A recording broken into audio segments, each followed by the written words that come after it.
जिंदगी क्या जिसमें गम नहीं, खेल खेल क्या जिसमें हार नहीं। সদ্য আজকের এই সবার সম্মানিত সভাপতি মহোদয়, এখানে উপস্থিত সোনাই বিধানসভার বিধায়ক শ্রদ্ধেয় স্যার করিমউদ্দিন আহমেদ মহাশয়, এখানে 147 ব্যাটালিয়ন কমান্ডার অফিসার শ্রদ্ধেয় স্যার, এখানে উপস্থিত আমাদের প্রশাসনের সিআরপিএফ ভাইয়েরা এবং পুলিশ ভাইয়েরা এবং মিডিয়ার ভাইয়েরা, এখানে মঞ্চে উপস্থিত আমার পিতৃতুল্য মাতব্বরবৃন্দ, আজকের খেলায় অংশগ্রহণকারী দুটি দলের প্লেয়ারবৃন্দ এবং যারা দর্শক ছিলেন, সবাইকে আমি অন্তরের অন্তঃস্থল থেকে ধন্যবাদ জানাই। আপনারা জানেন আমি প্রথম থেকে আজকে লাস্ট পর্যন্ত আমি রেফারির দায়িত্বে ছিলাম। কয়েকটা ছেলে আমাকে অনেক সময় গালিগালাজ দিয়েছে আমাকে রেফারি বদলানোর জন্য, দুই একটা ছেলে।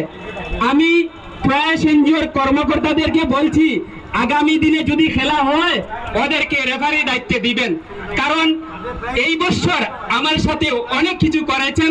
আমি বিনম্রভাবে অনুরোধ করছি আপনারা আগামী দিনে ওদেরকে সুযোগ দিবেন।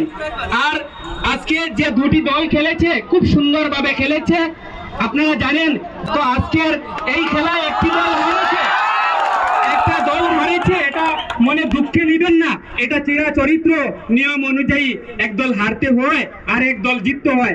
আপনারা আগামী দিনে চেষ্টা করবেন যাতে চ্যাম্পিয়ন হয়ে যায়। আর আমার মনে হয় এই এলাকার মধ্যে সবথেকে বড় খেলা হয়েছে এই প্রয়াস এনজিওর মাধ্যমে।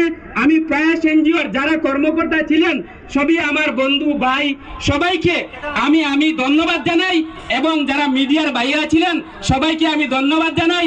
মিডিয়ার ভাইয়েরা অনেক বলেছেন বরাক উপত্যকার সুনামধন্য রেফারি, এই কথা বলার কারণে অনেক মানুষ বলতে দুই একটা ছেলে আমাকে গালিগালাজ দিয়েছে। ভাই কোনো মিডিয়ার যদি কোনো লোক বলতে পারে আমি মিডিয়ার কাউকে বলেছি, এটা কাউকে আমি বলি নাই, তারা লিখেছেন, এর জন্য আমি সবাইকে ধন্যবাদ জানাই।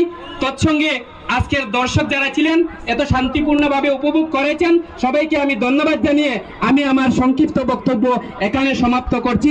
ধন্যবাদ।